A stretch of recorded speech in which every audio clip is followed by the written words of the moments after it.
Welcome to Tenacious Entrepreneurs, where perseverance meets purpose and every setback is just another step forward. Join us as we dive into the journeys of entrepreneurs who faced failures, embraced change, and emerged stronger than ever.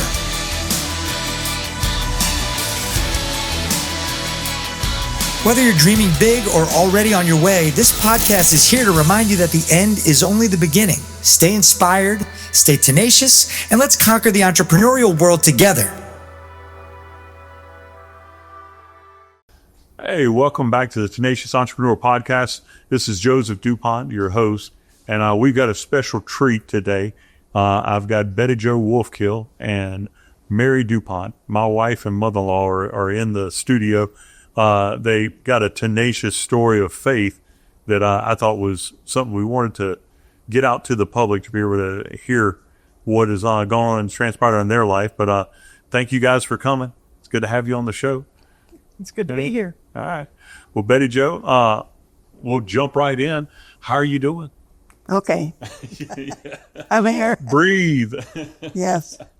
Well, we're just going to visit just to talk about some of the stuff that inspired this. I was reading one of your articles. You write a lot of articles you've been published in newspapers and different things with your articles.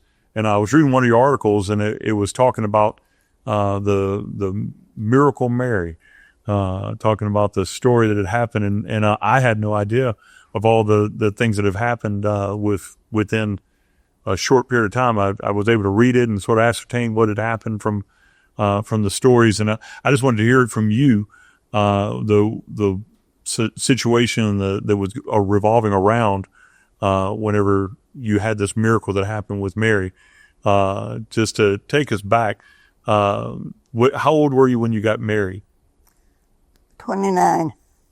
You're 29, and how old are you now?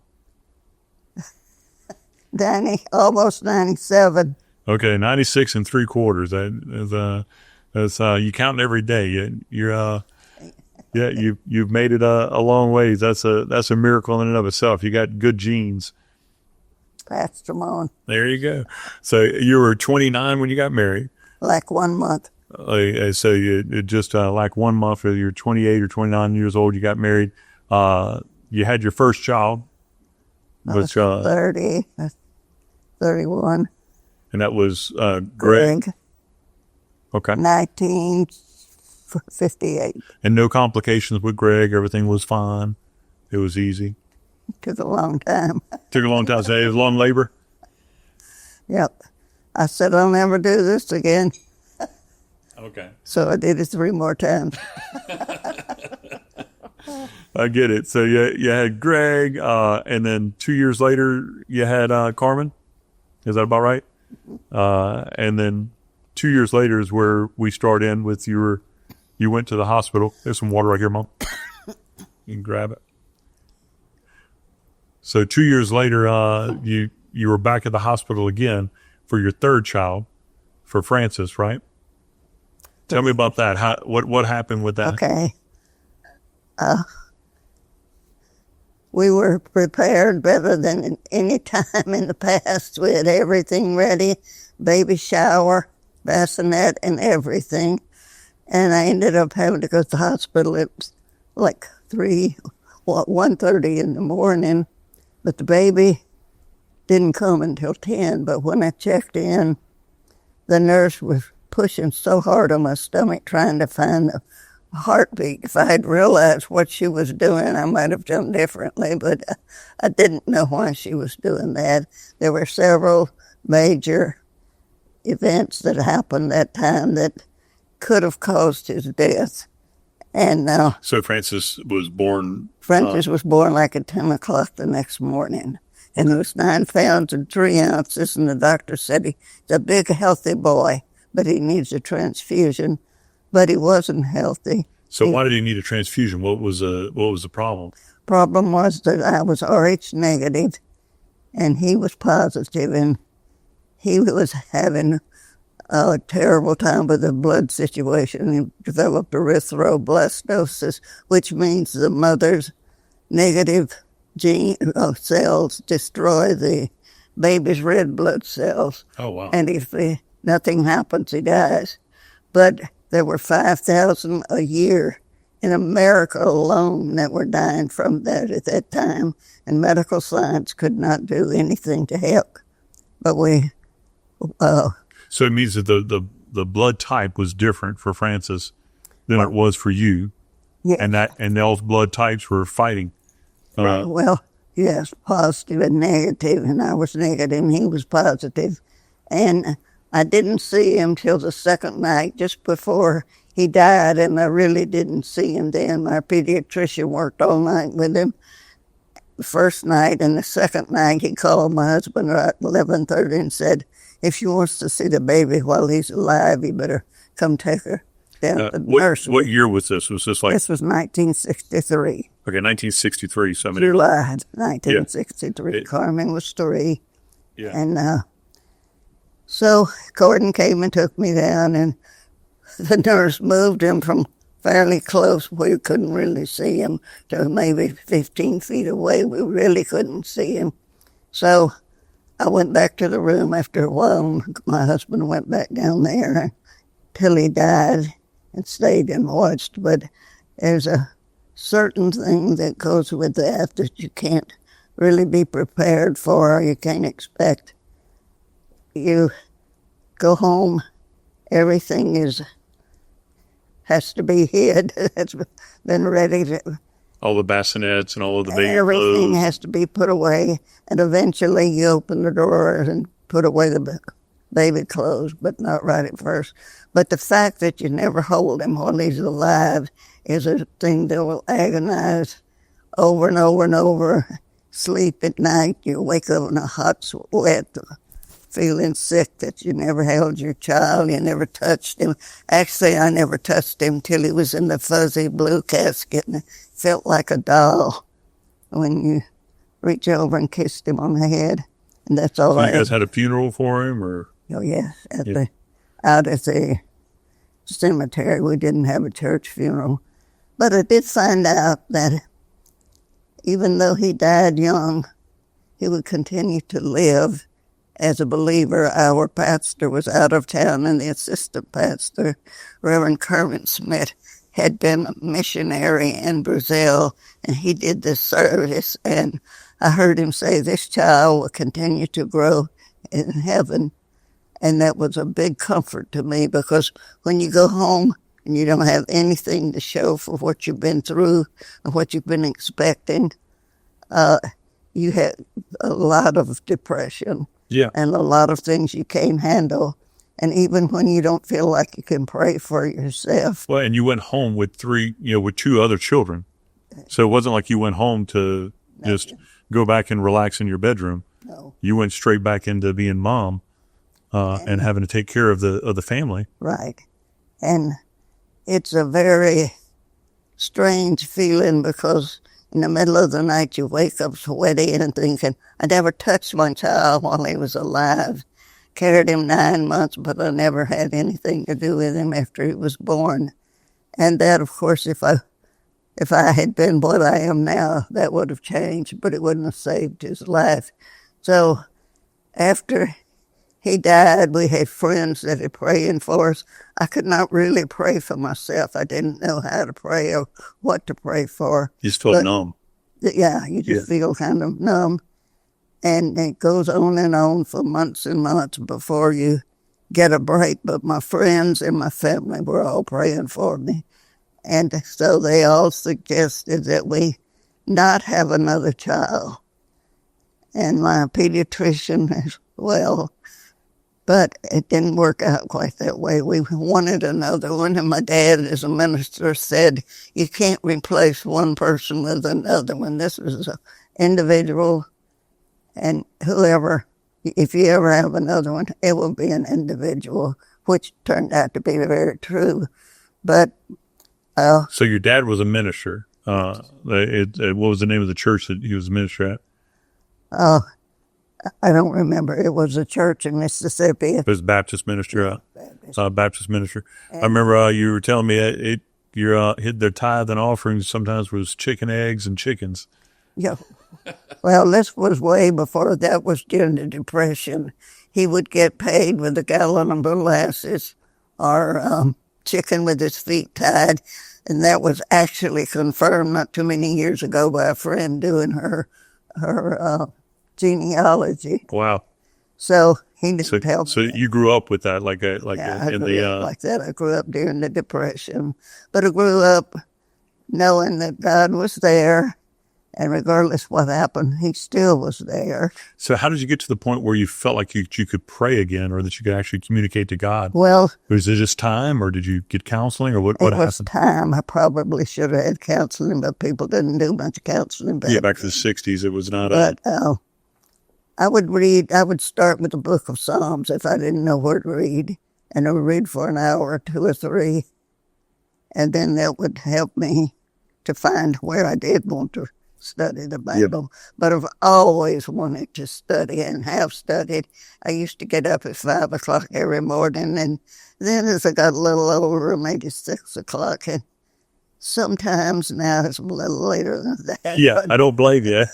Not necessarily much, but we still wanted another child. So I worked in a big, beautiful medical building in Tulsa, in Utica Square. And what did you do? I'm a dental hygienist. You were a dental hygienist, okay. And I went to this pathologist I knew in the building, and he told him what we wanted and what was going on.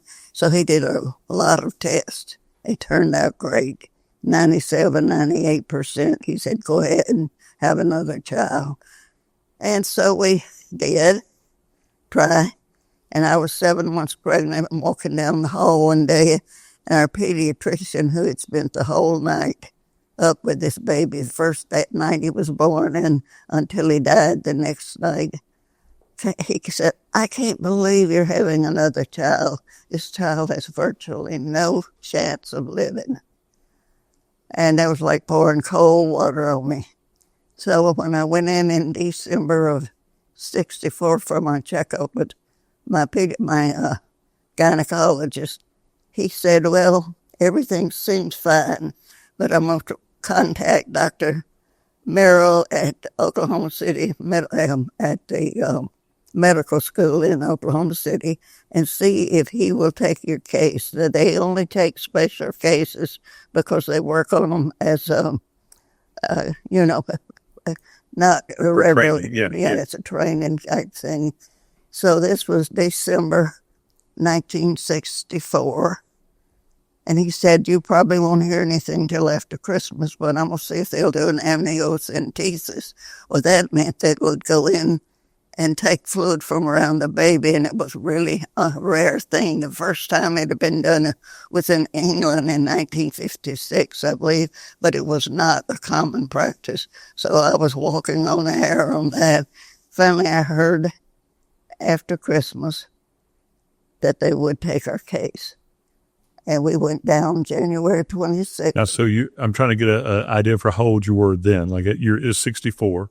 So you were probably around 29 or 30? No, I was 29 when I got married. Oh, you're 29 when you got married. Okay, so 36. You were 36, okay. Several of my friends were having babies at 36. It seemed to be the thing to do. Okay. So you're 36 years old. You're pregnant. You're pregnant again. And we got the word to go to Oklahoma City for an amniocentesis January 26th of 65. And we got down there, and the doctor went in by, there was a lot in between, I haven't said, but at any rate, the doctor took a great big needle and drew little bits of fluid out of the uterus, put it in a Petri dish Petri dish that a nurse was holding. And then they said, we'll let you know what we find out. We'll call your doctor. Well, this was something like a Tuesday. So Friday afternoon, we didn't expect anything for a week because he said it takes a week usually. So Friday afternoon at 5:30, after I had worked all day, I got a call from my doctor, and he said, your baby is already in trouble. They agreed to take you, and they have, but we must do something And he said, but we can't do anything before Tuesday. I said, meanwhile, one of my patients had brought me in a Time magazine that showed what was being done in New Zealand. Dr. Liley, who is a pediatrician in New Zealand, was working with babies. 5,000 a year died in America, but they were dying all over the world from the same thing.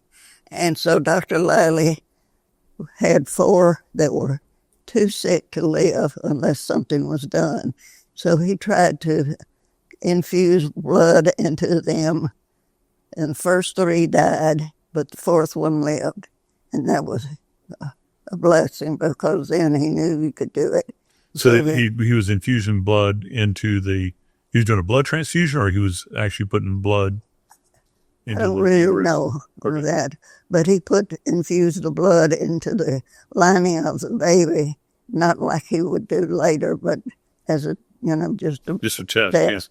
Yeah, just a test to see. And the baby lived. So then all the doctors in the world who were also experiencing kids dying decided to do the same.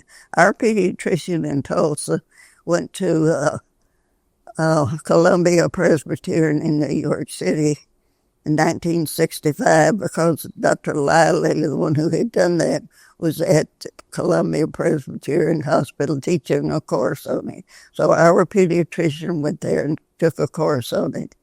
And we came, after the first transfusion, there was movement. There was a great deal of movement. And after a night transfusion, let's see. So you had the way it happened was that, if I remember right out of the story I was reading, is they had a transfusion where they actually transfused her blood out of, it's the first time I think that they ever did that in the womb. Is that right, Mary? First, they had to get results from the test, and it's called the Rh negative factor, where her blood was the negative blood and then baby's is positive. That's what it was referred to, as the Rh negative factor. So, Mom, you had it where you were waiting for the second test, the second amniocentesis. Yes, and, well, let's see, it's been a while. So you were on a Friday, and they said you got to wait till Tuesday. Yeah, my doctor called me on Friday and said, your baby is already in very bad condition. And I said, well, can't we do something? Of course, there was nothing we could do. And he said, well, we can't do anything before Tuesday because the second test is on Tuesday. And that's when they decided to do the transfusion. And she quit moving completely for about 3 or 4 days. And I was sure she was going to die like the other one had. So we went back to Oklahoma City, and they said, well, she has 5 days. This baby has 5 days to live, and we're going to try to do a transfusion, which I found out later was the first one they had actually done. And let's see what happened next. Well, you had to wait on the needle to arrive from Philadelphia. Yes, you had to wait. A needle, 17 gauge needle that was 7 inches long, looked like it was that long, arrived from Pittsburgh, and we had 3 days left. And if we didn't do something in 3 days, we wouldn't have a baby. Oh, wow. And so they rolled me into the radiation department, and we were under radiation they took about 30 major radiation X-rays, and then they put her on. So it wasn't like today where they have cameras that they go in and guide the needle.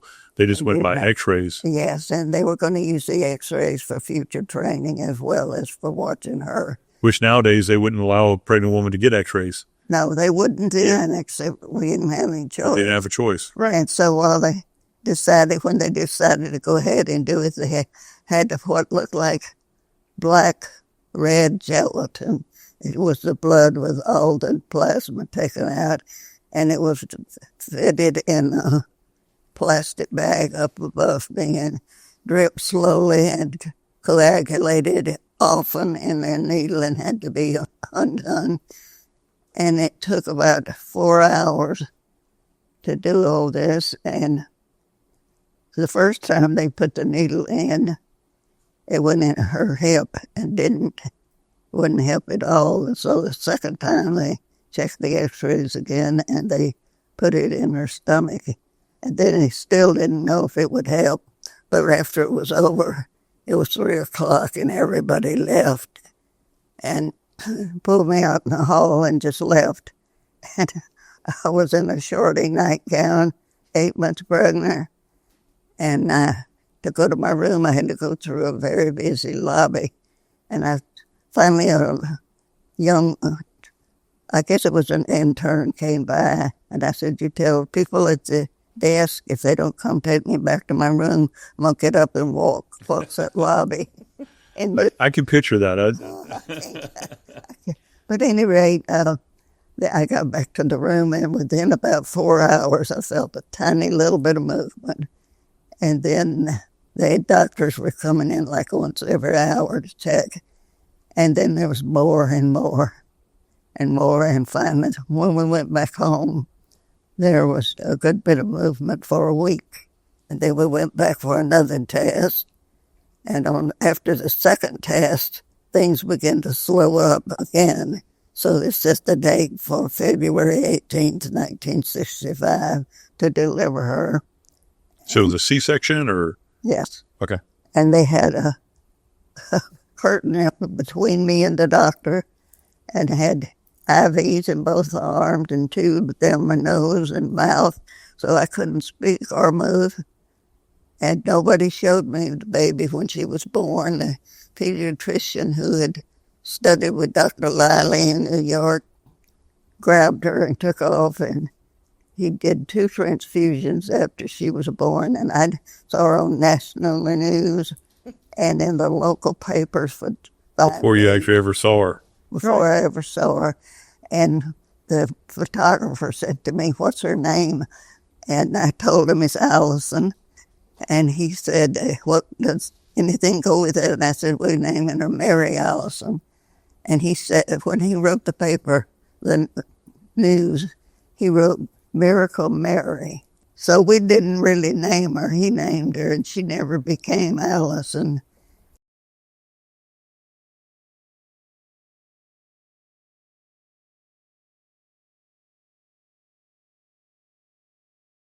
Miracle Mary. Well, thank you guys again. I just wanted to tell you how much we appreciate y'all taking the time to come in and share and getting this on film and on camera, hearing it from your voice and hearing your tenacity of faith has been encouraging for everyone. And Well, we thank you appreciate for not demanding all the details. Thank you for having us. Yeah, all right. Thank you.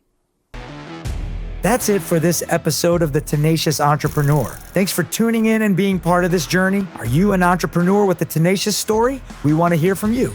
Visit our website, tenaciousentrepreneur.com, and click on the Tell My Story link. If you got something valuable from today's episode, don't forget to like, subscribe, and share it with a fellow entrepreneur. Keep pushing forward, and remember, the end is only the beginning. A new episode drops every Wednesday at 7:14 a.m. Until then, remember to stay humble, stay focused, and be tenacious.